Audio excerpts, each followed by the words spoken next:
Hello दोस्तों, coffee with Khan में आप सभी लोगों का बहुत बहुत स्वागत है, इस्तकबाल है। दोस्तों, मालेगांव शहर का एक नौजवान जो अपनी लगन और मेहनत से आज आदिल पब्लिकेशन जैसी कंपनी का डायरेक्टर बन बैठा है। दोस्तों, कामिल शेख ने सख्त मेहनत और जद्दोजहद के बाद उर्दू तालीमी हल्के में अपना एक अलग ही मकाम बनाया है। और मकाम भी कैसा, उर्दू स्कूल्स हो या गैर उर्दू स्कूल हो, दोनों ही स्कूल्स की अहम जरूरत बन गए। दोस्तों, पिछले 30 सालों से आदिल पब्लिकेशन तलबा को बेहतरीन तालीम देने के लिए टीचर्स मटेरियल फराहम करके टीचर्स की बहुत बड़ी मदद भी कर रहे हैं। और दोस्तों, आदिल पब्लिकेशन पिछले 30 सालों में 2030 से ज्यादा किताबें शाये कर चुका है। आदिल पब्लिकेशन को महाराष्ट्र सरकार की जानिब से उर्दू साहित्य अकेडमी के 2 सम्मान यानी कि 2 अवार्ड भी मिल चुके हैं। और इसी के साथ साथ Delhi academy award, Bihar Urdu academy award और बहुत सारे एजाज़ात से नवाजा जा चुका है आदिल पब्लिकेशन को। दोस्तों, पूरे महाराष्ट्र में आदिल पब्लिकेशन ही एक ऐसा है जो तमाम ही उर्दू टीचर्स को और उसके स्टूडेंट्स को 2350 से ज़ायद तालीमी किताबें मुहैया करवाता है। हिंदू मुस्लिम लीडर्स, फ्रीडम फाइटर्स, साइंटिस्ट, ऐसे बड़े लोगों पर आदिल पब्लिकेशन अब तक के 200 से ज़ायद किताबें शाये कर चुका है। और दोस्तों, आज के टेक्निकल दौर को यानी कि डिजिटल दौर को ध्यान में रखते हुए आदिल पब्लिकेशन ने पहली से लेकर 10वीं जमात तक के लिए ई लर्निंग का एनिमेटेड सॉफ्टवेयर भी तैयार कर लिया है। तो आइए मिलते हैं आज उसी आदिल पब्लिकेशन के मालिक ऑनर कामिल शेख से और जानते हैं उनके जिंदगी के सफर की कहानी खुद उनकी ज़बानी। कामिल भाई, बहुत बहुत शुक्रिया और पूना से आप तशरीफ़ लाए भाई हमारे स्टूडियो में आने के लिए। और मेरी ख्वाहिश भी थी, चूँकि आप मालेगांव से ही ताल्लुक़ भी रखते हैं जी और शुरुआत यहीं से हुई आपकी जी। तो हम सबसे पहले आपने तालीम शुरू की, वहाँ से शुरू करेंगे। मेरी तालीम तो प्राइमरी जो हुआ है मेरा आयशा नगर के अंदर जो प्राइमरी स्कूल था हमारा। अच्छा। प्राइमरी स्कूल में मैं पहली से 4वीं जमात तक मैंने वहाँ पे अपनी तालीम हासिल की है। और रोडे में वालिद साहब क्या किया करते? मेरे वालिद जो थे वो मालेगांव महानगर पालिका में क्लर्क थे। अच्छा। उस वक्त में उसके बाद वो मेरे वालिद साहब मालेगांव महानगर पालिका में अकाउंटेंट हुए, ऑडिटर हुए और लेखा परीक्षक होके वो रिटायर हुए। अच्छा। चौथी के बाद फिर क्या किया आपने?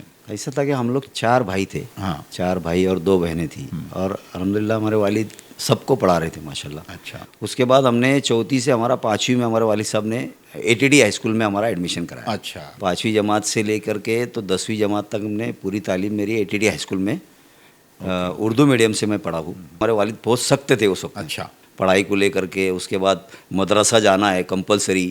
कुछ वक्त में ऐसा हो गया था शरारत, क्या हम लोग कुछ 2-3 दोस्त मिल करके स्कूल से निकले थे घर में बैग लेके और नदी में नहीं, वो वहाँ पे वीडियो चलता था पहले, पिक्चर का वीडियो चलता था। हाँ, वहाँ पे फिल्में वगैरह लगती थी वीडियो में। अच्छा। एक मरतबा मेरे वालिद ने बहुत हमको मारा। किस वजह से? इसी वजह से कि हम स्कूल छोड़ करके बाहर वहाँ वीडियो देखने, फिल्म देखने गए थे। तो उसके बाद सुधर गए थे कि फिर चालू? नहीं, उसके बाद अल्हम्दुलिल्लाह सुधर गए थे। तो मैं जो था 5वीं जमात से 10वीं जमात तक ATD हाई स्कूल में था। ओके। 10वीं में जब पास हुआ तो मेरे ऑनलाइन परसेंटेज वगैरह कम आए, तो उस वजह से मेरा नंबर जमूर हाई स्कूल में लगा। तो 11वीं और 12वीं में जमूर हाई स्कूल में पढ़ा। तो जमूर कोने से वो कोने हो गया? जी, जमूर हाई स्कूल में मेरा 11वीं और 12वीं हुआ। तो उस वक्त में मेरे तमाम आज़ाद नगर के दोस्त वगैरह तमाम लोग थे। आपके घर के आसपास में हम लोग बैठते थे गनी होटल पे उस वक्त में। अच्छा। काफ़ी दोस्त मेरे आज़ाद नगर के माशाल्लाह। फिर हमारे वहाँ इलियास सिद्दीकी सर थे हमारे। शकील अंसारी सर थे। हाँ, हमारे जो उस्ताद थे शकील अंसारी सर थे और इलियास सिद्दीकी सर थे, अल्लाह उनको जन्नत नसीब करे। शकील अंसारी सादिक सर तो नहीं? शकील सादिक सर, हाँ, वो इंग्लिश लेते थे, इंग्लिश का सब्जेक्ट लेते थे। तो शकील सादिक भी बहुत सख्त थे, मतलब लड़कियों से बात मत करो, यहाँ मत खड़े रहो, वहाँ मत खड़े रहो। तो उस वक्त में वैसा मामला था। तो एक मरतबा मैं क्लास में 11वीं में मेरा परसेंटेज कम आया था कुछ। अच्छा। मतलब 11वीं का जो रिज़ल्ट लगा तो वो 12वीं में जो बच्चे गए थे उनका जो रिज़ल्ट लगा था 1 नंबर, 2 नंबर, 3 नंबर, उस हिसाब से उन्होंने रोल नंबर बनाया था हमारा। ओके। तो उस वक्त में जब शकील सादिक सर ने रोल नंबर पुकारा पहले दिन आकर के, मेरा उस वक्त में रोल नंबर था 33 और 33, 60 बच्चे थे क्लास के अंदर। अच्छा। तो मैंने कुछ 5 या 6 नंबर पे खड़े होकर बोल दिया सर, यस सर। तो शकील सर सादिक सर ने उस वक्त में मुझे बहुत चिल्लाए थे और उन्होंने उस वक्त में मुझे एक तमाचा भी मारा था। अच्छा। तो उस वक्त से मैं बहुत सिंसियर हो गया था। अच्छा, वो एक तमाचे ने मतलब थोड़ा सोचने में, उस वक्त से मैं बहुत सिंसियर हो गया था कि मुझे अब कुछ करना है। उसके साथ साथ हमने 10वीं के साथ साथ मैंने एटीटी हाई स्कूल के सामने हमने मोजे की गाड़ी भी लगाया था। मैं अच्छा। धंधा भी करता था गाड़ी के 10वीं ऊपर। के बाद किए थे? हाँ, ओके। 10वीं के बाद बता रहा हूँ मैं आपको। अच्छा। तो रमजान महीना रहता था तो वहाँ पे जूते वगैरह भी मैं बेचता था। कुदवाई रमजान रोड पर? हाँ, कुदवाई रोड पे मैंने जूते भी बेचे। मोहम्मदिया शॉपिंग सेंटर के सामने वहाँ पर एक स्टडी बूथ था। वहाँ पे सिंधी का, राजू सेठ का, बराबर। प्रकाश सेठ और राजू सेठ दोनों भाई थे। हाँ। और वो स्टडी बूथ पे मैं काम भी करता था, मतलब नौकरी भी मैंने की है वहाँ पे। अच्छा। कई साल मैंने वहाँ के काम किए वहाँ पे। ऐसा क्या? पढ़ाई के साथ साथ ये भी चालू था क्या? जी 10वीं पढ़ाई बाद के साथ छोड़ दिए थे साथ आप? पढ़ाई के साथ साथ पढ़ाई छोड़ी नहीं भाई। ओके। और हम गवर्नमेंट सर्वेंट के बच्चे थे, तो सर्वेंट के बच्चों का कैसा रहता था उस वक्त में भाई, मसाइल ऐसे रहते थे कि मालेगांव महानगर पालिका में जो सर्वेंट रहते थे उनकी पेमेंट टाइम पे नहीं होती थी। 6-6 महीना, 8-8 महीना, 10-10 महीना उस वक्त में हालात कारपोरेशन के बहुत ख़राब रहते बराबर, थे। तो सही उसमें ऐसा हमको लगता था कि भाई हम भी हमारे वालिद को सपोर्ट करें। वालिद हमको मना करते थे सारी चीज़ों को, कि लेकिन तुम हम लोग सिर्फ पढ़ाई पे ध्यान दो। हाँ, पढ़ाई पे ध्यान दो, तुम लोग पढ़ाई करो। हमारे वालिद का बहुत हमको पढ़ाई को लेकर के बहुत सख्त रवैया था उनका। और अगर हम मदरसा नहीं जाते थे तो मदरसे में हमको यूसुफिया मस्जिद में वो मदरसे में छोड़ के आते थे। और मदरसा भी हमने बहुत सख्ती से, हमको 5 साल मदरसे में हमको भेजे वालिद साहब, 5 से 6 साल माशाल्लाह। जुमा के दिन फिक्स था, नूरानी मस्जिद में मरकज़ पे ले आते थे साथ में कि जुमा को कहीं जाना नहीं, आपको मरकज़ पे जाना है। तो वो वहाँ पे बयान वगैरह सुनते थे हम जा करके। उसके बाद जो मदरसे में जो हमने दुआएं सीखी है, तो जो भी दुआएं हमने बचपन में सीखी है तो वो दुआएं हमको आज भी याद है। आज भी याद तमाम चीज़ें याद है। बिल्कुल। जैसे अभी शहरों में ज़्यादातर मदरसों का जो माहौल है वो ख़त्म हो रहा है धीरे धीरे। बच्चे जो है कुरान शरीफ के लिए मदरसों, शहरों में नहीं, अपने यहाँ मालेगांव में अलहमदुलिल्लाह बहुत अच्छा माहौल है। अभी भी बच्चे मदरसों में जाते हैं और कम उम्र में बच्चे हाफिज़ होते हैं। बाहर के शहरों में नहीं है। तो मौलाना लोगों को बुलाना पड़ता है बच्चों को पढ़ाने के लिए, अलग से स्पेशल बुलाना पड़ता है, उनको पैसे वगैरह दे करके बच्चों को पढ़ाना पड़ता है। उसके बाद वहाँ पर मैं ऐसा हो गया, 11वीं में गया जमूर में। तो 11वीं में हमारा सुबह का स्कूल था। 12-1 बजे के बाद घर जाने के बाद, खाना वाना खाने के बाद 2 बजे से लेके रात में 1 बजे तक मैं वो राजू सेठ का जो स्टडी बूथ था, वहाँ पे मैं नौकरी करता था। अच्छा। हाँ, वो स्टडी बूथ में भी कम से कम मैंने वहाँ 6 साल स्टडी बूथ में मैंने काम किया।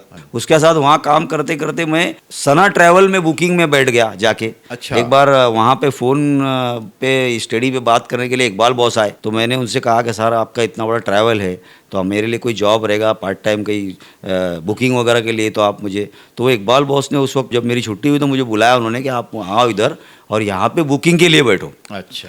तो रात में जब मेरी वहाँ से छुट्टी होती थी 8 बजे से 9 बजे से, तो उसके बाद मैं सना ट्रैवल में मैं बैठता था। उस वक्त में अन्ना करके बंदे थे वहाँ पे जो बुकिंग के लिए बैठते थे।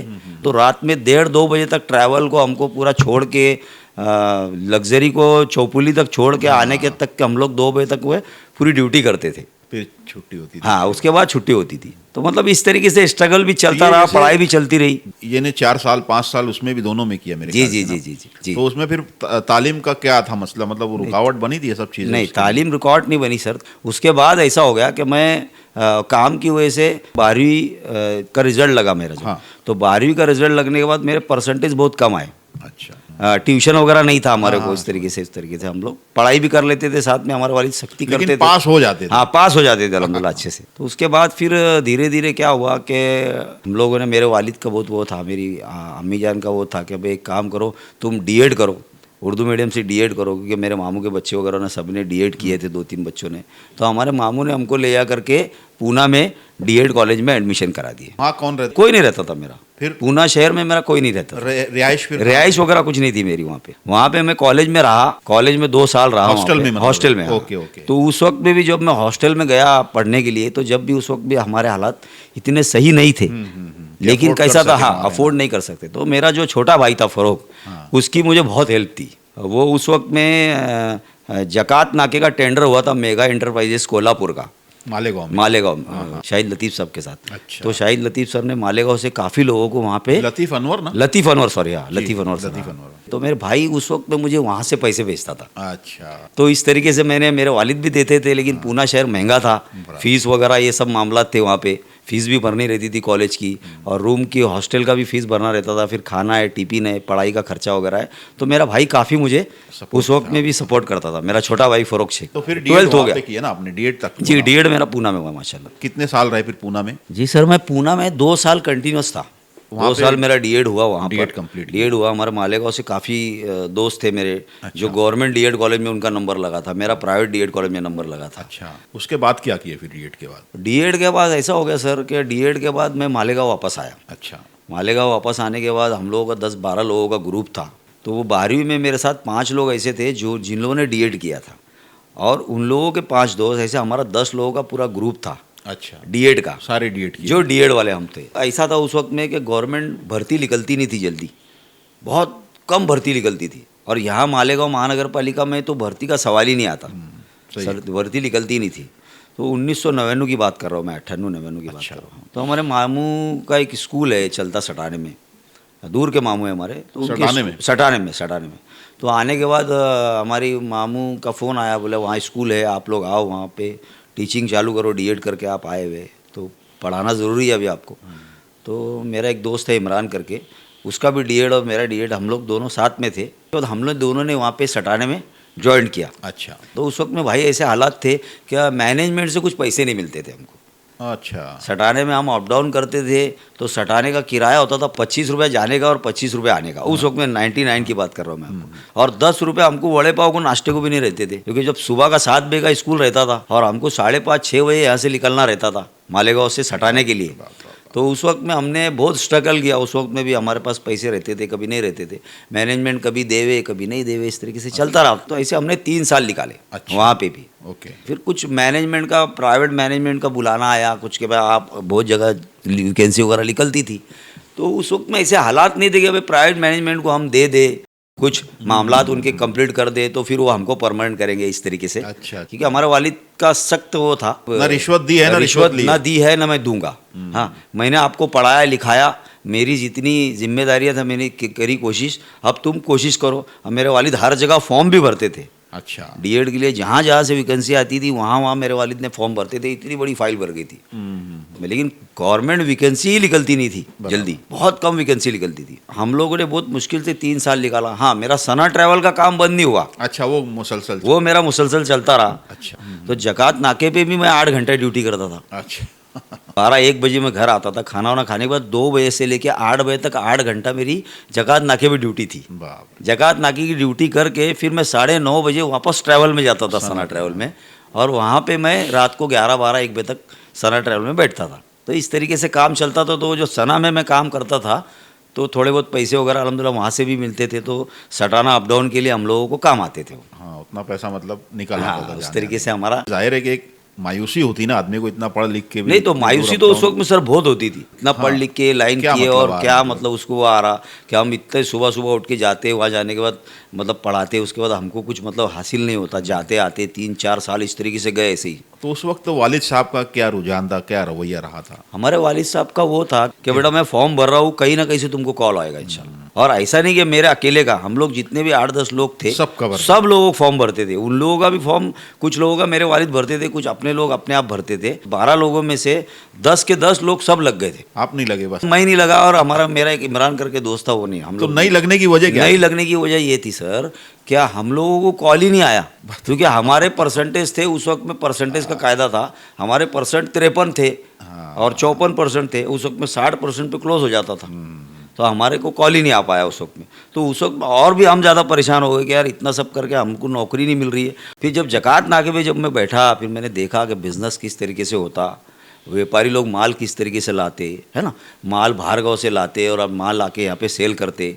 जकात नाके पे एक बंदा आता था चार्ट्स वगैरह लेकर के, पूना से वो चार्ट्स वगैरह लेके मराठी मीडियम के लेके आता था। वो कैब में कि उसका दुकान था छोटा मोटा, चार्ट्स वगैरह स्कूलों में जो लगाते हैं ना, चार्ट्स वगैरह। ओके। तो वो चार्ट्स वगैरह लेके आता था। मैं उसको बोलता था सर ये आप क्या है, ये तो हमारे टीचिंग के चार्ट्स आहे, येता पहिलीचं चार्ट आहे, या दुसरीचं चार्ट आहे, तुम्ही कशाला घेऊन येत आहेत, कुठे काय करतायत तुम्ही, कुठनं आणताय, काय आणताय?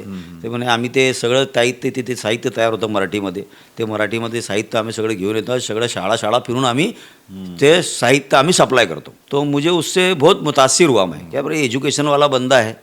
और उसने मुझे ये बताया कि भाई मैं भी डीएड बेरोज़गार था, मैंने भी डीएड किया था और मुझे सर्विस नहीं मिली, तो मेरा इंटरेस्ट एजुकेशन में था और मैं इसीलिए मराठी के चार्ट बेच रहा हूँ। तो अल्लाह ने मेरे को भी हुनर दिया था चार्ट बनाने का। मैं भी अच्छा। अच्छे चार्ट बना लेता था अपने खुद के हाथ से। ओके ओके, तो मैंने धीरे धीरे चार्ट बनाना शुरू किया। यानी वो बुनियाद थी वहाँ, वो सफर वहाँ से बुनियाद थी शुरू हुआ मेरे था लिए actually। कि भाई वो बंदा चार्ट लाता था, मैं वो चार्ट वगैरह देखता था। उसके बाद टीचर्स को लगने वाले तमाम बुक वगैरह हमारे मालेगांव में बनते थे, जितने भी टाचन वही नोंद वही वगैरह जितने जी। टीचर्स को जो गवर्नमेंट का जितना भी डाटा बनाने के लिए जो मटेरियल लगता है, तो वो तमाम मटेरियल मैं धीरे धीरे मैंने बनाना शुरू किया अच्छा। नौकरी के साथ साथ। ओके, ये सारा माल ले जा करके मैं पूना चला गया, और पूना जाने के बाद मुझे ऐसा लगा वहाँ की स्कूलों में काफ़ी डिमांड आने लगी। फिर मैं कुछ थोड़ा बहुत माल मालेगांव से ले आके वहाँ जाके बेचने लगा।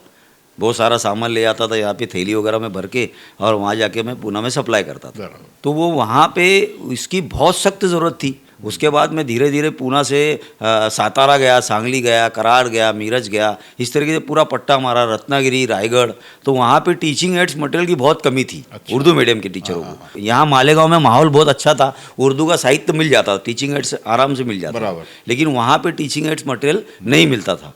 तो मुझे ऐसा लगा कि भाई हम एजुकेशन लाइन से मैंने काम किया है, मेरी पढ़ाई हुई है डीएड बीएड की, तो क्यों ना मैं एजुकेशन लाइन से ये एजुकेशन का काम करूँ। यहाँ जकात नाके पे टाइम पास करते हुए, यहाँ ट्रैवल में टाइम पास करते हुए, और मालेगांव में रह के इतना डीएड बीएड करके मेरे तमाम दोस्त लग गए नौकरी को, और मैं वही काम कर रहा हूँ। तो मैं वो सब सोच करके मैंने अपना टीचिंग एड्स मटेरियल का काम शुरू कर दिया। अच्छा।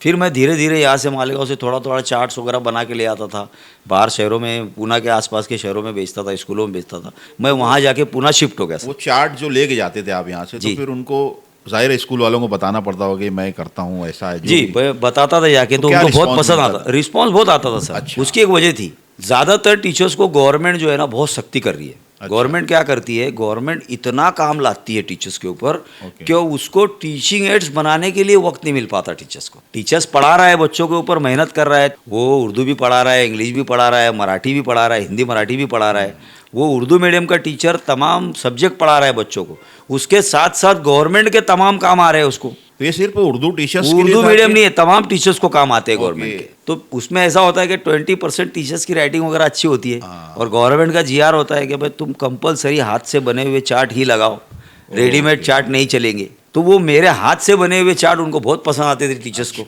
और वो टीचिंग एड्स मटेरियल वो अपने हाथ से लेकर के वो टीचर्स लगाते थे, और इस तरीके से काम धीरे धीरे अल्हम्दुलिल्लाह शुरू हुआ। फिर जब मैं वहाँ गया तो मेरे पास साइकिल भी नहीं थी, कुछ नहीं थी पूना शहर में। मैं एक वहाँ पे मरकज़ था चांतारा अपना मदार चिल्ला मस्जिद, मौलाना यूनुस थे, मौलाना यूनुस के पास मैं वहाँ पे सोया कई साल। मैं अच्छा। 2-3 साल उनके पास रहा, उनकी खिदमत भी करा मौलाना यूनुस साहब की, और वहाँ मैं रात में सोता था मस्जिद में, और उसके बाद दिन में मैं अपना थैली ले करके स्कूल धीरे धीरे मैंने काम शुरू किया। तो ऐसे कितने चार्ट्स बिक जाया करते थे उस वक्त? यहाँ पे हमको जकात नाके पे मैं काम करता था, तो मेरे को 2425 रुपये सैलरी मिलती थी मंथली? Monthly okay. 2400 रुपये सैलरी उस वक्त में मिलती थी अच्छा। जकात नाके पे। हाँ। उसके बाद सना में काम कर लिए, कुछ मिला के 4-5 हज़ार रुपया बचता था महीने का पूरा। बराबर। जब मैं मेरा बिज़नेस मैंने शुरू किया, तो बिज़नेस टीचिंग एड्स का मैंने जब काम शुरू किया, तो कभी कभी ऐसा होता था एक एक स्कूल से 2-2 हज़ार 5-5 हज़ार रुपये का एक ही टाइम में ऑर्डर आ जाता था। अच्छा। हाँ, तो मुझे ऐसा लगा कि भाई ये बिज़नेस मेरे लिए फ़ायदेमंद है, और मेरा बिज़नेस भी चलेगा, साथ साथ मेरी उर्दू का काम भी चलेगा, और मैं एजुकेशन फील्ड से मैंने काम किया हो तो मैं एजुकेशन में रहूँगा। जुड़े भी रहेंगे। हाँ, मैं उससे जुड़ा रहूँगा।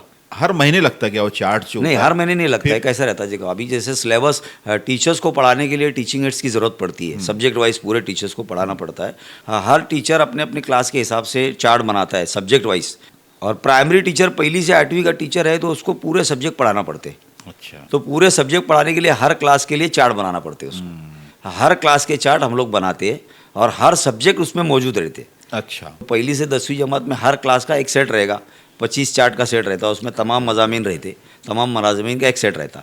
उसके अलावा तरंग चित्र रहता है, बोल के बता रखा था, फ्लैश कार्ड रहते हैं, ऐसे बहुत सारे आइटम। अभी तक के मेरे पास कम से कम भी तो 2700 आइटम टीचिंग एड्स मटेरियल में उर्दू मीडियम के मैंने खुद बनाए। बाप रे, 2700। 2700 आइटम मैंने खुद बनाए टीचिंग एड्स मटेरियल के। अच्छा। उसके बाद ऐसा हुआ सर, मेरा काम ये शुरू हुआ, मैं मस्जिद में सोता था, और इस तरीके से स्कूल घूम के वहाँ पिंपरी चिंचवड़ आसपास में खड़की दापोड़ी और कैसे आना जाना लोनावाला कैसे तक करते थे? लोकल से, ट्रेन से, बस से, अच्छा। थैली में लेकर के घूमता था, बस उस तरीके से काम चलता रहा। ओके, फिर कुछ एक बंदा था वहाँ, खालिद करके एक दोस्त में मिला, मस्जिद के जमात वार साथी था, उसने बेचारे ने मेरे को गाड़ी दिया कि बोले सर आप रोज़ आते, मेरी गाड़ी पड़ी रहती है, आप गाड़ी लेके जाके अपना। इस तरीके से अल्लाह ने मदद खड़े करी, और धीरे धीरे सिलसिला शुरू हुआ। आदिल पब्लिकेशन आज बोले तो एक बहुत बड़ा नाम है भाई, जी। अपने एटलीस्ट उर्दू की एजुकेशन की दुनिया में एक बहुत बड़ा नाम है आदिल जी, जी। पब्लिकेशन।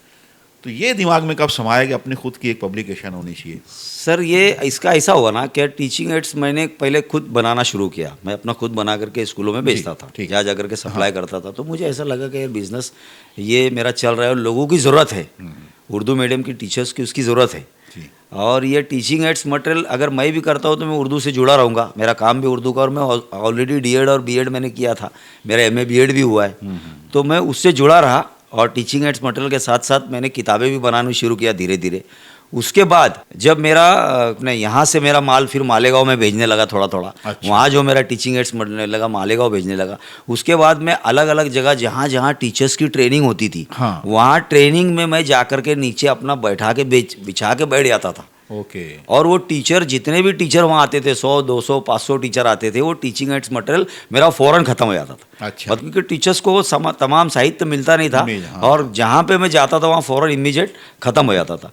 उसके साथ साथ में मुझे ऐसा लगा कि भाई मैंने डीएड और बीएड, मेरे को एक एहसास हुआ था उस चीज़ का। मेरे लिए सबसे बड़ा मेरा आदिल पब्लिकेशन की जो मेरी क्रेडिट है सर जी। अगर मैं डीएड और बीएड करने के बाद, ये भी अल्लाह की तरफ से बात है सर, अगर मैं डीएड और बीएड करने के बाद किसी अदारे में लग जाता, हाँ, पैसे जॉब वगैरह करने भर के, लगते। तो मेरी पूरी लाइफ वो स्कूल में गुजर खत्म जाती। हो जाती, बिल्कुल। तो मेरा वो मकसद था सर कि मैं कुछ करूं और मेरा अपना एक नाम चले, मेरा अपना एक खुद का फॉर्म हो। बिल्कुल, वो जॉब ना मिलना वो अल्लाह की मर्जी वो अल्लाह की मर्जी थी सर, वो अल्लाह की मर्जी थी। तेरा काम है ही नहीं अभी तुम। बस अल्लाह ने मुझे वो करता गया, धीरे धीरे धीरे धीरे चलता रहा। मैं जब ट्रेनिंगों में गया तो ट्रेनिंगों में मुझे बहुत सारे बच्चे डीएड और बीएड बेरोजगार मिलते थे हर जगह शहरों में। फिर मेरा जो ग्रुप था टीचर्स का, उसमें काफ़ी टीचर्स जो नौकरी को नहीं लगे थे, वैसे टीचर्स से मेरा कांटेक्ट होते थे। तो मेरे पास सर ऐसा हुआ कि मेरा टीचिंग एड्स मटेरियल, मैं डीएड और बीएड बेरोजगार था, तो मेरे साथ मेरे आदिल पब्लिकेशन में जुड़े हुए 243 डीएड बेरोजगार जो मेरे बिजनेस में जुड़े हुए आदिल पब्लिकेशन से, बताओ कितनी वो अपने अपने एरिया में अपना अपना स्कूलों के अपने अपने एरिया के स्कूलों में अपना अपना जा करके वो मेरा आदिल पब्लिकेशन का टीचिंग एड्स मटेरियल ले आके सप्लाई कर रहे हैं हर जगह जाके। क्या बात है, देखो कितनी बड़ी बात है। तो अल्लाह ने वो जरिया बनाया इस जरिया तरीके से। बना दिया, बेशक। कामिल भाई, जैसे इतना बड़ा कारोबार जो आपने शुरू किया, जी तो जाहिर है कि मैदान में कॉम्पिटिटर भी बहुत होते हैं हमारे। जी जी जी वो किसी को पनपने नहीं देते, उभरने भी नहीं देते, क्योंकि जी, वो जी। एक उसकी बात आ जाती ना, भाई हमारा धंधा खा जाएगा। जी जी जी। तो ऐसे में कभी शुरुआत में इब्तिदाई दिनों में मतलब किसी तकलीफ का सामना भी करना पड़ा? नहीं सर, मेरे पास तो अब उर्दू के लिए तो ऐसा कोई नहीं था सर। अच्छा, यानी जो मेरी लाइन थी टीचिंग एड्स की, जो लाइन थी उर्दू के लिए, ऐसा कोई बंदा नहीं तो था। आपने उर्दू ही क्यों चुना, किसी और जबान सर को भी मैं चुन उर्दू सकते मीडियम थे? से पढ़ा हुआ था ना। अच्छा। मालेगांव का जो माहौल है, हम लोगों को उर्दू मीडियम से पढ़ने के बाद जो जितनी भी चीज़ें हमने उर्दू की जो मालेगांव में सीखी है, उर्दू को लेकर के जो जितनी सलाहियतें हमारे अंदर आई है, तो सारी सलाहियतें बिजनेस कैसे करना है, सामने वाले से बात कैसे करना है, तो ये सब तो मालेगांव में मैं जकात ना के बैठ के सीख चुका था। Okay okay okay. तो मुझे ऐसा लगा कि भाई मेरा खुद का उर्दू मीडियम से मैं पढ़ा हुआ, उर्दू से मैंने डीएड किया है, तो मुझे उर्दू का ही काम करना चाहिए। और उसमें ज्यादा कंपटीशन भी नहीं था। कंपटीशन नहीं था इब्तिदाई उसमें। दिनों सबसे में। बड़ा बात ये थी, कोई कंपटीशन नहीं था ओके, ज़्यादा। तो ये आदिल ही नाम क्यों रखा आपने, इसकी कोई सर वजह ये है ऐसा हुआ कि मेरा उस वक्त में मेरा जो था ना फर्म का कोई नाम नहीं था। मैं यहाँ पर मालेगांव से कुछ टीचर्स थे अपने, जैसे यूनिटी प्रेस वगैरह लोग थे, कुछ थे, और हमारे आरिफ सर थे, तो उनसे मैं कुछ थोड़ा वो साहित्य वगैरह बना के ले आता था। अच्छा। तो बिल वगैरह मैं उनसे ही लेके जाता था उस वक्त में बना के। तो मैं 5 से 6 साल तक मेरा बिजनेस अच्छा खासा सेटअप कर चुका था, जब मेरा फर्म का कोई नाम नहीं था। अच्छा। जब उस वक्त में बुक सेलर था, ओके ओके। मैं 4 साल 5 साल मेरा बिगर नाम का चलता रहा। उसके बाद जब मेरा शादी के बाद मेरा बेटा पैदा हुआ आदिल, उसका नाम बड़ा मेरे वालिद साहब ने आदिल रखे थे। ओके, ओके, तो उसके नाम से मैंने वो फर्म की शुरुआत करी। अभी वो मेरा बच्चा 20 साल 24 साल का हो गया है, तो उसके नाम से मैंने वो फर्म का नाम मेरा आदिल पब्लिकेशन के नाम से वो फर्म मैंने स्टार्ट किया। इब्तिदाई दिनों में कुछ तकलीफ आई उसको शुरू करने में, या पहुंचने में, लोगों तक पहुंचना, स्कूल्स तक पहुंचना? तकलीफ तो बहुत आई सर। तकलीफ ऐसे आई कि देखो, पूना शहर एक बहुत महंगा शहर था। बिल्कुल। सबसे पहला कैसा रहता सर सेटअप, कोई नए शहर में जाना और नए शहर में जा करके अपना खुद का गांव छोड़ करके नए शहर में बसाना, रोजी रोटी अरे और रोजी कारोबार रोटी शुरू बढ़ा के करना। कारोबार शुरू करना एक बहुत बड़ा चैलेंज अरे है। तो सही बात। और फिर मस्जिद के अंदर सोना और स्कूले स्कूले घूमना, उस वक्त में कभी धंधा हुए कभी नहीं हुए, हालात कैसे रहते थे मामलात। फिर उसमें और हमको मालेगांव में ऐसी आदत थी सर कि दोस्तों के साथ बैठना उठना, चाय की आदत थी मालेगांव में, और रोज़ घर से निकले तो रात में हम दोस्तों के साथ बैठते थे। तो वो सब मामला हमारा वहाँ पूना जाने के बाद ख़त्म हो गया था हो सर। गया बिल्कुल। तो वो सब चीज़ों का मैंने बहुत ज़्यादा एहसास था मुझे हर चीज़ों का कि यार मैं क्या कर रहा हूँ, मैं कहाँ आया हूँ, मैं मतलब गाँव दाव माँ बाप छोड़ के भाई बहन छोड़ करके मैं क्या कर रहा हूँ, मतलब लेकिन इस वो तरीके से। कुर्बानियाँ जरूरी थी। हाँ वो कुर्बानियाँ मेरी रंग लाई अलहम्दुलिल्लाह, क्योंकि मेरे वालिद का बोलना था बेटा कि तू जो कुर्बानी दे रहा है माँ बाप भाई बहन छोड़ करके तू जो कुर्बानी दे रहा है, अल्लाह ताला तुझको जरूर एक मुकाम पे लाएगा अल्लाह इंशाल्लाह। ने लेकर भी आया। जी, तो कमिल जी, भाई, जैसे उस वक्त जो भी हालात थे, घर से दूर रहकर जी, करना, कभी आपने आपको हारा हुआ महसूस किया आपने कि इतनी कोशिश करने के बाद भी कुछ कदम जम नहीं रहे, कभी ऐसा भी हुआ है? हुआ ना सर, बहुत मरतबा हुआ ऐसा। ऐसा हुआ सर, क्या एक स्कूल जो रहती थी ना सर, जब मैं एक वजन थैली का एक बैग मेरा वजन रहता था 30 किलो का, किताबों का टीचिंग एड्स का, दूसरी थैली रहती थी 30 किलो की, तो 60 किलो का वजन लेके कम से कम 2-2 किलोमीटर दूर पैदल चलना पड़ता था। स्कूल अंदर था, बस स्टॉप इतना दूर था, तो मैं जब थैली उठा करके वो स्कूल से वो स्कूल जाता था तो उस वक्त में मुझे बहुत एहसास होता था, क्योंकि मेरे पास साइकिल भी नहीं थी, गाड़ी भी नहीं थी, कुछ भी नहीं था मेरे पास। और जब जी। ये आदिल का जो आपने बुनियाद रखी उसके बाद नहीं सर, वैसा उसके बाद वैसा कुछ नहीं हुआ मेरे फिर साथ। मतलब माशाल्लाह अल्हम्दुलिल्लाह गाड़ी उसके चल बाद रही मेरा गाड़ी चलती रही। कुछ थोड़ा बहुत 19-20 तो हर बिजनेस में होता है, 19-20 होता था। कभी कैसा होता है कि टीचिंग एड्स मटेरियल हमने ज़्यादा बना दिए और सिलेबस गवर्नमेंट ने चेंज कर दिया। ओके तो ये ऐसे हालात मुझे सिर्फ एक ही बार आए थे सर। अच्छा। और ये पूरे महाराष्ट्र के जितने भी एजुकेशन के लोग हैं, जितने भी लोग हैं सबको आया हुआ है। एजुकेशन वाले, उनको ये हालात जब आए थे जब लॉकडाउन लगा था सर। अच्छा। स्कूलें जो बंद थी, वो हमारे यहाँ पूना में तो 2 साल स्कूलें कंटिन्यू बंद थी। बाप रे बाप। जो पूना के अंदर 100 साल 150 साल पुराने पब्लिकेशन है वो बंद हो चुके हैं लॉकडाउन लॉकडाउन की वजह से। अच्छा। लॉकडाउन की वजह से, क्योंकि स्कूलें बंद थी। तो क्या बेचे और कौन क्या खरीदा? हाँ, स्कूलें बंद रहने की वजह से बहुत लोग परेशान थे, क्योंकि जब स्कूलें चालू नहीं थी तो टीचिंग एड्स और किताबें और ये और वो कुछ बिकने का सवाल ही नहीं आता ना सर। और टीचर्स का किताबों का बिजनेस ऐसा है सर कि किताबें हम अगर सप्लाई कर रहे हैं तो किताबों का मामला एक शॉर्ट टर्म में रहता है। शॉर्ट टर्म में कैसा रहता है कि अभी जैसे आपका एक बच्चा है, आपने साल के स्टार्ट में उसको किताबें बयाजी एक बार ही दिलाना है, बार बार तो नहीं दिलाना है। सही है। अभी तो मामला चला गया है प्राइवेट स्कूल वालों का, वो लिस्ट दे देते, वो हिसाब से हमको किताबें बच्चों को प्रोवाइड हो जाती, किताबें वो स्कूल वाले प्रोवाइड कर देते, है ना। लेकिन किताबें हम लेंगे भी तो एक ही बार लेंगे, साल भर तो लेंगे नहीं। तो बिजनेस जो रहता है ना सर, लिमिटेड बिजनेस रहता है किताबों का, वो सिर्फ 3 से 4 महीना चलता है। ओके। टेक्स्ट बुक हो गया, बच्चों के वर्कबुक हो गए, ये सिर्फ 3 से 4 महीने का बिजनेस रहता है। उसके बाद क्या? तो उसके बाद ऐसा रहता है सर कि कुछ लाइब्रेरी किताबें कोई बेचता है, कोई सिलेबस की किताबें बेचता है, कोई बहुत सारे लोग टीचिंग एड से मटेरियल हमारा खुद का बेचते हैं। तो इस तरीके से किताब वालों का मामला चलते रहता। टीईटी करके कोई अभी सरकार ने कुछ लागू किया, कोर्ट ने लागू किया, जिसके अभी आप बहुत सारे वर्कशॉप वगैरह भी कर रहे हैं अलग अलग शहरों में जाके। तो वो क्या है, उसकी थोड़ी सी तफसील बता दो भाई। सर देखो, ये सुप्रीम कोर्ट का आदेश है। अच्छा। कि डीएड और बीएड के सिर्फ जिनके 5 साल सर्विस रह गई है, ऐसे टीचर्स को सिर्फ छूट दी है। अच्छा। और बाकी के जितने भी जो टीचर्स जो नौकरी को नहीं लगे उनको भी कंपलसरी है टीईटी का एग्ज़ाम, टीईटी या सीटी दे सकते वो। और जो ऑलरेडी ड्यूटी पे है, ऑन ड्यूटी है, उनको भी कंपलसरी गवर्नमेंट कर रही है। वो सुप्रीम कोर्ट का आदेश है। तो टीईटी कंपलसरी है, तो जिनको नौकरी पे लगना है उनको तो कंपलसरी है ही। लेकिन अभी पूरी तरीके से वो नहीं है, टीचर्स का उसके ऊपर संघर्ष चल रहा है और टीचर्स उसके लिए कोशिश कर रहे हैं कि वो आदेश जो है कैंसिल हो जाए। अच्छा, सुप्रीम कोर्ट का आदेश। ओके। लेकिन जो नए बच्चे हैं, जो न्यू कमर्स है टीईटी, वो कंपलसरी जो है उनको टीईटी का एग्ज़ाम देना ही देना है। अच्छा। वो जब तक के टीईटी एग्ज़ाम में पास नहीं होते तब तक के कोई गवर्नमेंट सर्विस उसको मिल नहीं सकती।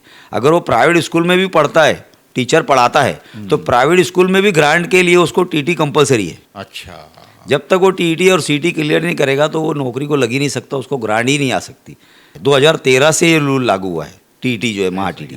उसमें ऐसा होता है सर कि टीईटी में हर साल सिर्फ 1 से 2% और 3% रिजल्ट लगता है।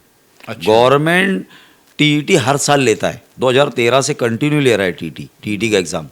तो उसमें ऐसा होता है, हर लाखों बच्चे फॉर्म भरते और गवर्नमेंट 1000 रुपये 500 रुपये एक बच्चे से फ़ीस लेती है टीईटी के नाम पे। अब हज़ारों बच्चे फीस भरते सर, और नौकरी के लिए लोग परेशान हैं कि हमको नौकरी कैसे भी लगना है, तो टीईटी का एग्ज़ाम देते, लेकिन रिज़ल्ट सिर्फ लगता है सिर्फ 2 से 3%। तो उर्दू मीडियम में मवाद की बहुत कमी थी सर, बहुत कम लोग थे ऐसा जो उर्दू मीडियम के टीईटी के ऊपर काम कर रहे थे। तो हमको ऐसा लगा कि भाई उर्दू मीडियम के बच्चों के लिए हमारा भी आदिल पब्लिकेशन का काम पूरा टीचरों का काम है, तो टीचर्स के लिए हमने टीईटी का काम हमने स्टार्ट किया। अच्छा। 2010 से हमारा सबसे पहले सीईटी का काम स्टार्ट हुआ। उसके बाद टीईटी हमने 2013 से शुरू किया। लेकिन अभी ज्यादा चर्चा में आ गया क्यों? अभी सुप्रीम कोर्ट का आदेश अभी आया है कि जो ऑन ड्यूटी है अच्छा, उनको भी टीईटी करना पड़ेगा। टीईटी एग्जाम 2 साल में टर्म में कंप्लीट करना पड़ेगा। सुप्रीम कोर्ट का आदेश इस तरीके से आया है। एक ही एग्जाम होता होगा ना? हाँ, वो एक ही एग्जाम रहता है। तो डीएड वालों को फर्स्ट पेपर और सेकंड पेपर, जो बीएड वालों को सेकंड पेपर। अच्छा। तो ऐसे 2 पेपर देने रहते हैं, जिसको डीएड वाले जो बच्चे हैं, जैसे डीएड वाले पहली से लेकर 7वीं तक, 8वीं तक, उसके बाद 8वीं से लेकर 10वीं तक बाकी के बीएड वाले बस दोनों पेपर एक ही साल में देने रहते एक ही साल, हर साल होता है वो पेपर। ओके। तो उसमें ऐसा होता है सिर्फ 3% रिजल्ट लगता है। तो इस साल हम लोगों ने टीईटी के ऊपर पिछले साल से हमने सेमिनार का काम शुरू किया था। पिछले साल भी हमने 3 से 4 जगह सेमिनार लिया था। अच्छा। तो हम लोग हमारी कोशिश रहती है आदिल पब्लिकेशन के कि हर साल हम टीचर्स को एक जगह जमा करेंगे हर बड़े शहर में, और वो तमाम जितने भी महाराष्ट्र के जो टीटी पढ़ाने वाले टीचर्स हैं, वो एक्सपर्ट टीचर्स को हम बुलाते हैं, और वो टीचर्स एक्सपर्ट टीचर आकर के, वो जितने भी टीचर्स वहाँ पे आए हैं सेमिनार में, वर्कशॉप में, उनको वो दिन भर का वर्कशॉप रख करके उनको पूरा टीटी के बारे में पढ़ाया जाता है कि टीटी का एग्ज़ाम किस तरीके से होता है, टीटी का पैटर्न क्या रहता है, उसके सिलेबस सब्जेक्ट वाइज टीचर रहता है, और उसका पूरा वर्कशॉप से बच्चों को समझाया जाता है। और वो वर्कशॉप ख़त्म होने के बाद आदिल पब्लिकेशन की तरफ से जितने भी आए, जितने भी डीएड और बीएड के जितने भी लोग आए रहते, टीचर्स आए रहते, तमाम लोगों को आदिल पब्लिकेशन की तरफ से टीईटी की किताब एक फ्री दी जाती है। अच्छा, चाहे कितने भी टीचर्स चाहे कितने भी टीचर हैं। मेरा मकसद खास तौर के ये रहता सर, मैं डीएड बेरोजगार घूम रहा था इस वक्त में, मेरे डीएड और बीएड के भाई जितने भी बेचारे उर्दू मीडियम में मेरे भाई और बहन घूम रहे हैं, वो नौकरी से लग जाए जल्दी से जल्दी। अच्छा। उसकी एक वजह और भी है सर, मेरी सोच की वजह, क्योंकि मैं पूरे महाराष्ट्र में घूमा हूँ सर। हर जगह स्कूलों में मैं घूमता था टीचिंग एड्स मटेरियल लेके, ट्रेनिंगों के अंदर हर जगह मैं जाता था शहरों में, और स्टॉल वगैरह लगाता था, और स्कूलों में मेरा साहित्य जाता है, टीचिंग एड्स मटेरियल मेरा पूरे महाराष्ट्र में हर जगह जाता है। अच्छा। किताबें जाती है, स्कॉलरशिप की किताबें मैं बनाता हूँ, 5वीं और 8वीं की बनाता हूँ, 4वीं 7वीं की स्कॉलरशिप की किताबें बनाता हूँ। इसके अलावा मैंने फ्रीडम फाइटर के ऊपर मेरे अभी तक के 105 टाइटल निकले, हिंदू और मुस्लिम लीडर और साइंटिस्ट। ऐसे उर्दू में मैंने 103 किताबें मेरी खुद की शाई हुई है आदिल पब्लिकेशन की। आदिल पब्लिकेशन ने अभी तक के 2045 खुद के टाइटल बनाए आदिल पब्लिकेशन ने, हमारे खुद के टाइटल छाए हुए हैं। अच्छा। हाँ, अभी तक 30 बरस में 30 बरस हो गए आदिल पब्लिकेशन को, पूरे 30 बरस पूरे हुए अलहमदुलिल्लाह। उसके बाद टीचिंग एड्स मटेरियल हमारे अभी तक के कम से कम 2400-2500 टीचिंग एड्स मटेरियल हमने बना लिया आदिल पब्लिकेशन ने। हमारा ऐसा है कि सर हमारे पास 20 से 25 टीचर एक्सपर्ट टीचर है, वो मिल करके पूरा काम करते हैं, और जो भी मवाद बनाना है उसके ऊपर मेहनत करके उसका पूरा मटेरियल तैयार करते हैं, और फिर वो हमको शाये करने के लिए देते हैं। और ये अपना जो बुक्स जितनी भी छपती है, इंडिया के कौन कौन से स्टेट में अभी जा रहा है आपका ये सब? सर हमारा जो सिलेबस है ना, टीचिंग एड्स जो मटेरियल है, तो वो महाराष्ट्र के बाहर भी जाता है मेरा। अच्छा। मेरा कर्नाटक में जाता है, कर्नाटक में भी बहुत सारी उर्दू स्कूलें चलती है, वहाँ पे भी उन लोग मंगाते हैं, तो हमको उन लोगों के हिसाब से हमको कन्वर्ट करके देना पड़ता है उर्दू में। बना करके सिलेबस उनको इंग्लिश और उर्दू चलता है। तो उर्दू मीडियम जहाँ जहाँ चलता है, तो जहाँ से हमको मांग आती है उनके हिसाब से हमको उनका सिलेबस, हर जगह का सिलेबस अलग आता है। महाराष्ट्र का अलग होता है, बिहार का अलग है, यूपी का अलग है, और कर्नाटक का अलग है। तो वो जहाँ से हमको मांग आती है, तो हम उनके सिलेबस के हिसाब से हम उनको चार्ट्स वगैरह जितना भी टीचिंग एड्स मटेरियल हम बना के देते हैं। अच्छा। क्योंकि टीचिंग एड्स के मटेरियल के बगैर टीचर्स पढ़ा ही नहीं सकता, उसको अक्सर टीचिंग एड्स की ज़रूरत पड़ती है टीचर्स को 90%, और वो टीचर प्राइमरी लेवल में तो चार्ट्स वगैरह कंपलसरी लगाना ही पड़ते हैं टीचर्स को। जैसे कामिल भाई, अभी पिछले दिनों एक बड़ी दुख भरी खबर मैंने पढ़ा था अखबार में, सरकार अपने महाराष्ट्र सरकार ने सर्वे किया था, तो उनके बकौल ये कि साल 2 साल में या 4 साल के अंदर महाराष्ट्र में 17-18 हज़ार उर्दू स्कूलें बंद हो जाएगी। तो उसकी क्या वजह है और उसके लिए आदिल पब्लिकेशन क्या करना चाहता है? सर देखिए, ये जो गवर्नमेंट, महाराष्ट्र गवर्नमेंट का जो सर्वे है वो लगभग सही है। उर्दू स्कूलों की जो तादाद है, बच्चों की जो तादाद है वो कम हो रही है। अच्छा। और बच्चों की तादाद कम होगी तो जाहिर सी बात है गवर्नमेंट स्कूलें बंद करेगा। बराबर। और उर्दू स्कूलें अगर बंद हो रही तो उसकी वजह सबसे ज़्यादा असातिज़ा की कमी है स्कूलों में। बिल्कुल। जहाँ 1 से 7वीं की स्कूलें चल रही है, जहाँ 7 टीचर रहने होना, 5 टीचर 6 टीचर रहने होना, वहाँ सिर्फ 2 टीचर पढ़ा रहे हैं। वहाँ कई स्कूलें तो ऐसी भी है जहाँ 1 से 7वीं स्कूलें चल रही है, वहाँ 1 टीचर पढ़ा रहा है। ऐसे भी हाल है। तो आदिल पब्लिकेशन का ये मकसद है कि ज़्यादा से ज़्यादा बच्चे टीईटी क्लियर करे, टीईटी और सीटी बच्चे क्लियर करे, डीएड और बीएड वाले, ताकि वो स्कूलों में भर्ती हो टीचर्स की। ओके। हाँ। क्योंकि गवर्नमेंट ने सख्त रवैया अपनाया है कि जब तक टीईटी, डीएड और बीएड टीईटी क्लियर नहीं करता है, सीईटी क्लियर नहीं करता है, जब तक भर्ती नहीं होगी। नहीं होगी। तो ज़्यादा से ज़्यादा बच्चे डीएड और बीएड वाले टीईटी क्लियर करो, और गवर्नमेंट उसकी भर्ती करे। और गवर्नमेंट जब अगर भर्ती करती है तो जाहिर सी बात है स्कूल में जब असातिज़ा टीचर्स मिलेंगे बच्चों को, पेरेंट्स को, तो पेरेंट्स क्यों निकालेगा उर्दू मीडियम से बच्चों को? बिल्कुल, क्योंकि उर्दू मीडियम में ऑलरेडी सब पढ़ाया जा रहा है सर। उर्दू मीडियम ऐसा नहीं है कि उर्दू मीडियम में सिर्फ उर्दू ही पढ़ा जाता है। हाँ हाँ, उर्दू मीडियम के जो टीचर्स हैं हमारे, वो उर्दू भी पढ़ाते सर, हिंदी, उर्दू मराठी, के साथ इंग्लिश साथ वो हिंदी मराठी भी पढ़ाते हैं, इंग्लिश भी पढ़ाते हैं। हम भी खुद उर्दू मीडियम से पढ़े हुए हैं सर। बराबर। हमारा मकसद यही हाँ, है मैं कि भाई ज़्यादा से ज़्यादा टीचर्स की भर्ती हो और उर्दू स्कूलों में टीचर ज़्यादा से ज़्यादा तादाद में पहुँचे, ताकि उर्दू स्कूलें बंद होने की नौबत ना आए। तो इसी को लेकर के, इसी के ज़िम्मे हम जो काम कर रहे हुए, टीटी का जो हमारा सब जगह वर्कशॉप जो चल रहा है टीटी और सीटी के लिए, इसीलिए हम शहरों के लिए वर्कशॉप रखे हुए हैं और आगे भी हमारा ये सिलसिला भी चलता रहेगा। महाराष्ट्र के हर शहर में हम लोग सेमिनार ले लेंगे, हर जगह बड़े शहरों में हमारा सेमिनार होगा और हर जगह में जो किताब फ्री वाला जो सिस्टम है वो कंटिन्यू चलता रहेगा। ये सेमिनार्स कब तक चलेंगे कामिल भाई? ये जब जब गवर्नमेंट डिक्लेयर करेगी एग्जाम, जब तक हम करें, जब जब हम सेमिनार करेंगे। ओके, तो अभी कितने शहरों में अभी तक के हुआ है? अभी तक तो सर 8 शहरों में हमने ये टीटी का सेमिनार हमारा सबसे अच्छा रिस्पांस कहाँ मिला आपको? सबसे अच्छा जो रिस्पांस हमको मिला सर, ये मालेगांव में मिला। ऐसा? सबसे अच्छा रिस्पांस। क्या बात। जुमा का दिन था सर, और जुमा का दिन रहे कि जुमा के बाद हमारा ये सेमिनार शुरू हुआ था। अच्छा। और वहाँ पे 750 से 800 तादाद डीएड और बीएड लोगों के आना ये बहुत बड़ी बात है। बड़ी बात, वो भी गर्ल्स टीचर का। हाँ, जुमा के दिन। तो सर लेडीज़ टीचर थी सर, उसमें 90% लेडीज़ टीचर थी। और जुमा का दिन था। जुमा का दिन रहने के बावजूद भी 750-800 बच्चों का आना ये बहुत बड़ी बात है। बहुत बड़ी बात है अपने आप में। उसकी वजह है सर कि डीएड और बीएड हर घर में आप जाएंगे तो आपको डीएड बीएड एक ज़रूर मिलेगा, सही है। क्योंकि गवर्नमेंट भर्ती नहीं कर रही ना सर उसके बिगैर, और वो 8 लगा दिया उन्होंने। और मेरी तो ये राय है, डीएड बीएड तक भी ये मैसेज मैं पहुंचाना चाहता हूँ कि ये दिमाग से निकाल दो कि ये पेपर हो जाएगा, वो पेपर हो जाएगा, वो सब चक्कर में नहीं पड़ते हुए सिर्फ पेपर को हल करो, अच्छे से पढ़ाई करो। अच्छे से पढ़ाई करेंगे तो ऑटोमेटिक पास हो जाएंगे इंशाल्लाह। बिल्कुल बिल्कुल सही बात। पास होना ही होना है इंशाल्लाह ताला। कोई ऐसा बहुत वो तो नहीं है, मुश्किल भी नहीं है, बहुत मुश्किल नहीं है सर, बहुत मुश्किल नहीं है। 2019 में मैंने खुद भी टीईटी का एग्जाम दिया था और मैं पास हुआ सर टीईटी का एग्जाम। टीईटी को लेकर के मेरा ये भी मैसेज है बच्चों को, क्या टीईटी को लेकर के घबराए नहीं। टीचर्स टीईटी को लेकर बहुत घबराते। अच्छा। और बहुत सारी जगह तो मराठी मीडियम के बच्चों ने आत्महत्या कर ली है, टीचर्स ने। अच्छा। कि भाई ये टीईटी का एग्जाम हमारे ऊपर लाद दिया है गवर्नमेंट ने, अब हम पास ही नहीं होंगे। क्यों पास नहीं होंगे? क्योंकि गवर्नमेंट ने उस तरीके से वो एग्ज़ाम इतना स्टिक लेते हैं सर कि 2% रिजल्ट लगता है, 3% रिजल्ट लगता है। तो उस वजह से टीचर्स और डरते। तो मेरा ये मैसेज है तमाम टीचर्स डीएड और बीएड बेरोजगार बच्चों से कि टीटी से डरो मत, और हौसला जिस तरीके से आपने 12वीं पास किया, 10वीं बोर्ड का एग्ज़ाम पास किया, 12वीं पास किया, आपने डीएड और बीएड का एग्ज़ाम बोर्ड का एग्ज़ाम पास किया, उसी तरह टीटी भी एग्ज़ाम पास करो इंशाल्लाह ताला। मेरा फोकस सर सिर्फ और सिर्फ उर्दू मीडियम की स्कूल है, और मेरा मकसद है उर्दू को फ़रोग देना। जी। पूरे महाराष्ट्र में हर जगह उर्दू स्कूलें धीरे धीरे बंद हो रही सर। हर वजह क्या होगी? इसकी वजह सर वो नहीं है सर, ऐसा नहीं है कि हमारे उर्दू के टीचर्स पढ़ा नहीं रहे। हमारे उर्दू के टीचर्स बहुत मेहनत करते हैं।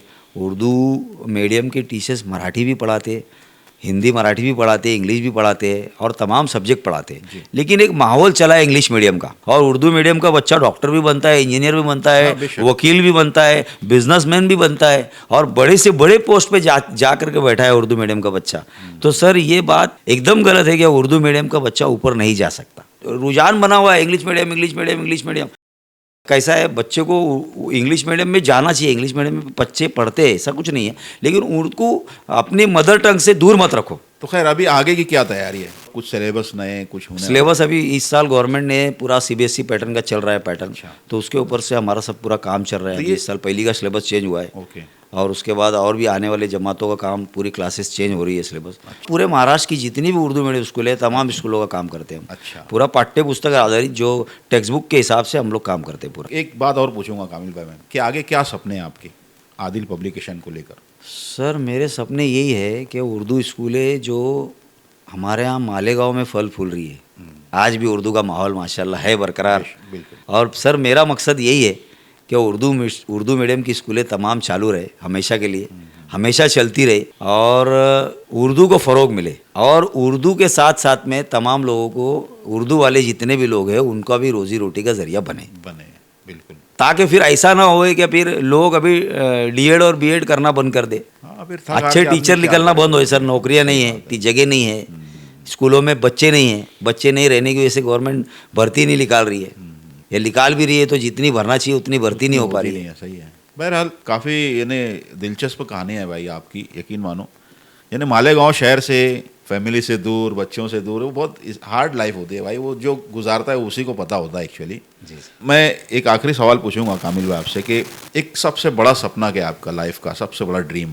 सर मेरा तो सपना सबसे बड़ा यही है कि मैं पूरे महाराष्ट्र नहीं, पूरे हिंदुस्तान के अंदर आदिल पब्लिकेशन का नाम अपना रोशन करूँ। अच्छा, तो आदिल भाई जैसे आप उर्दू के लिए कर रहे हैं, तो मराठी, हिंदी के लिए, इंग्लिश के लिए क्यों नहीं कोशिश कर रहे आप? सर मराठी में ऐसा है ना सर कि मराठी में ऑलरेडी करने वाले बहुत हैं। अच्छा मराठी में कम से कम 500 लोग हैं करने वाले। अच्छा। उर्दू मीडियम के अंदर ऐसा है अभी फ़िलहाल में कि पूरे महाराष्ट्र में उर्दू स्कूलों की तादाद 12,000 के लगभग है, जिसमें 6-6,500 स्कूलें अनुदानित स्कूलें हैं। अच्छा। और उसमें 22 लाख तलबा तालीम हासिल कर रहे हैं उर्दू मीडियम में, और 32,000 टीचर्स अपने फ़राइज़ अंजाम दे रहे हैं। तो ये आंकड़ा हर साल सर कम हो रहा है, ये बढ़ना चाहिए। और तो कम होने की वजह क्या लगती है आपको, किस वजह से कम हो रहा है? सर ये उसकी वजह यही है कि भाई बच्चे नहीं हैं, टीचर्स नहीं हैं। बहुत सारी जगह पे आप जाएंगे स्कूलों में तो 1ली से 7वीं क्लास है, वहाँ 2 ही टीचर पढ़ा रहे हैं।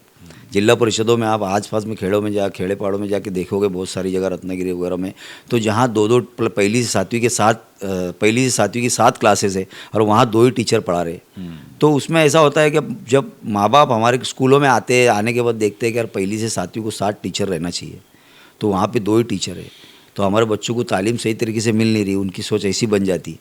टीचर्स की तादाद अगर हर जगह स्कूलों में बराबर रहेगी तो हमारी स्कूलों की तादाद भी बढ़ेगी, बच्चों की तादाद भी बढ़ेगी ऑटोमेटिक, और उर्दू स्कूलों को फ़रोग मिलेगी। और मैंने ये भी सुना था कामिल भाई के आज़म कैंपस के जो डॉक्टर P.A. इनामदार जी, उनके साथ भी आपने कुछ किया था? Sir doctor P.A. Inamdar sir के साथ मैंने बहुत काम किया है अल्हम्दुलिल्लाह। अच्छा। लॉकडाउन के वक्त में जब तमाम बच्चे घरों में थे सर, बच्चों को पढ़ाने का कोई ज़रिया नहीं था, मोबाइल था, टीवी थी, लेकिन स्कूलें बंद थी। स्कूलें बंद रहने की वजह से बच्चों का बहुत ज़बरदस्त तालीमी नुकसान हो रहा था। तो उसके ऊपर डॉक्टर P.A. इनामदार ने मुझे बुलाया, मुझे बताया कि अपने को इस तरीके से ई-लर्निंग सॉफ्टवेयर के ऊपर काम करना है, ऑनलाइन। अच्छा। जो बच्चे घर बैठे तालीम हासिल कर सकते। Okay okay okay. तो उस वक्त में डॉक्टर P.A. इनामदार सर ने और हमने मिल करके, हमारी टीम ने, उनके जो फर्जंद है बड़े तनवीर इनामदार सर, उनके साथ हमने मिल करके एक ई-लर्निंग सॉफ्टवेयर बनाया। अच्छा। जो सॉफ्टवेयर 1ली से 10वीं जमात के लिए बनाया था हम लोगों ने, और उसमें वो सॉफ्टवेयर में पूरा 1ली से 10वीं जमात के लिए पूरे तमाम मज़ामीन मौजूद थे। अच्छा। जैसे अगर पहली जमात का सॉफ्टवेयर है तो 1ली जमात के सॉफ्टवेयर में पूरे मज़ामीन उसमें मौजूद रहेंगे। उसमें हर चैप्टर दिए, अगर उर्दू के अंदर 20 असबाक दिए हुए हैं, 20 सबक दिए हुए हैं, 10 नज़में दिए हुए, तो तमाम जितने भी असबाक है, नज़में और सबक उसमें सॉफ्टवेयर में मौजूद है। और वो एनिमेशन के ज़रिए हमने बनाया था सर, माशाल्लाह। और वो काम हमारा टोटल 3 साल काम चला था सर। और वो हमारा लॉकडाउन के पहले से हमारा काम चल रहा था, थोड़ा थोड़ा, मतलब काफ़ी वक्त हमारा काम हो चुका था, और उसमें लॉकडाउन लग गया। और उसको तैयार करने के लिए सर 80 लाख रुपए का खर्चा हुआ था। 80 लाख रुपए का खर्चा हुआ था उसको तैयार करने में। और सर वो पूरे हिंदुस्तान का पहला सॉफ्टवेयर है उर्दू मीडियम का, e learning software. Urdu medium में वो पहला सॉफ्टवेयर है जो हम लोगों ने P.A. इनामदार साहब सर के साथ मिलकर हमने वो सॉफ्टवेयर बनाया था, जो उर्दू मीडियम के ऊपर पहला सॉफ्टवेयर बना हुआ है। अच्छा। जो पाठ्य पुस्तक आधारित है, टेक्स्ट बुक के हिसाब से बना हुआ है सर। बायजूस कंपनी जो है, बायजूस कंपनी वो 1.5 लाख रुपए में, 1 लाख रुपए में सॉफ्टवेयर बेचता है। बाप रे। तो वो सॉफ्टवेयर हम 1ली से लेके 10वीं जमात का हमने उस वक्त में सिर्फ और सिर्फ उसकी कीमत रखी थी 10,000 रुपये। अच्छा। लॉकडाउन के बाद हमने वो कीमत एकदम डाउन कर दी, उसको ऑनलाइन लेके आए हमने। अच्छा। उसको ऑनलाइन लाने के बाद वो एक क्लास जो है पूरे तमाम मज़ामीन सिर्फ 200 रुपये में बच्चे को मिलता है। क्या बात है, ये बहुत जिसमें 1ली से 10वीं का सब्जेक्ट है सर। ये अपने को ऑनलाइन मिल जाता वो है? ऑनलाइन मिल जाता है। ओके, वो बच्चा बैठे बैठे उसको डाउनलोड कर सकता है। ई लर्निंग के ई लर्निंग सॉफ्टवेयर। अच्छा। उसमें Adil publication e learning software उसका नाम है। यूट्यूब पे भी जाके लिंक वगैरह मिल जाएगी आपको उसकी। तो उसका हो रहा है अच्छा, मतलब हाँ, उसका अल्हम्दुलिल्लाह पूरे महाराष्ट्र से बच्चे उसको ऑनलाइन भी परचेस करते हैं। अच्छा। और ऑफलाइन तो काफ़ी गया है वो, पेनड्राइव के जरिए भी हमने काफ़ी सॉफ्टवेयर बेचा ओके, हुआ। Okay, okay. और लॉकडाउन में हमने उसको काफ़ी लोगों का काम आया वो सॉफ्टवेयर। महाराष्ट्र गवर्नमेंट ने लॉकडाउन के टाइम पे 38 करोड़ रुपए का ई लर्निंग के लिए बजट था उस वक्त में। ओके। तो उन्होंने कुछ बजट मराठी मीडियम से काफ़ी तादाद में उन्होंने इंग्लिश भी सॉफ्टवेयर खरीदा, मराठी सॉफ्टवेयर खरीदा, लेकिन उर्दू सॉफ्टवेयर नहीं खरीदा। तो उर्दू सॉफ्टवेयर नहीं खरीदने की वजह से हमको उसके ऊपर मेहनत करना पड़ी अच्छा। और उसको कम कीमत में बच्चों तक के पहुंचाने की हमने कोशिश की, जिससे हमारे उर्दू मीडियम के बच्चों को काफ़ी फ़ायदा हुआ। तो सरकार ने उर्दू नहीं खरीदी, बाकी सब जबान हाँ, उस वक्त में उर्दू का मटेरियल नहीं हो पाया, बच्चों को मिल नहीं पाया, सॉफ्टवेयर ही नहीं मिल पाया उर्दू मीडियम का। आपने फौरन अप्लाई तैयार किया हो था गया। गवर्नमेंट में? हमने अप्लाई भी किया था, हमारा सॉफ्टवेयर वहाँ पहुँचा भी था। अच्छा। लेकिन कुछ वजह से उन्होंने उसको नहीं खरीद पाए या पता नहीं कुछ आगे काम ही नहीं बढ़ पाया। अच्छा। हमारा सॉफ्टवेयर सैंक्शन भी हुआ था। हमारा सॉफ्टवेयर बाकायदा SCRT से जा करके वहाँ पर समग्र का जो चरनी रोड का ऑफिस है वहाँ पे भी सैंक्शन उन्होंने किया था, लेकिन वो आगे शिक्षण मंत्री वर्षा गायकवाड़ मैडम थे उस वक्त में, तो उन लोगों ने उसको आगे मतलब वो बढ़ ही नहीं पाया सॉफ्टवेयर। तो हम लोगों ने क्या किया, फिर उसको कम कीमत पे हमने कम से कम कीमत में वो बच्चों तक हमने पहुंचाने की कोशिश करें। बहरहाल बहुत बहुत शुक्रिया कामिल भाई इतना वक्त देने के। अरे बहुत इन्हें नॉलेजफुल ये जो भी मालूमात आपने दी ना भाई, टीचर्स के लिए स्पेशली D.Ed B.Ed वालों के बच्चों के लिए। और मुझे उम्मीद है कि हमारे जो सामीन देख रहे हैं हमारा ये प्रोग्राम, उनमें जो भी टीचर्स होंगे, जो भी D.Ed B.Ed जिन्होंने किया है, तो वो मैं उनसे भी गुजारिश करूँगा TET के एग्ज़ाम से बिल्कुल डरे ना। जिस तरह से दूसरे एग्ज़ाम्स पास किए उस पर मेहनत कीजिए, इंशाल्लाह उसमें भी रिज़ल्ट अच्छा ही आएगा। तो मुझे उम्मीद है कि ये वीडियो आप लोगों को पसंद आया होगा। अगर वीडियो पसंद आया है तो हमारे चैनल को सब्सक्राइब कीजिए, इस वीडियो को लाइक कीजिए, शेयर कीजिए और अच्छी अच्छी कमेंट्स ज़रूर कीजिए। तो अगली वीडियो तक के लिए अपने भाई अकरम ख़ान को इजाज़त दीजिए, फिर मिलते हैं वापस। अल्लाह हाफिज़।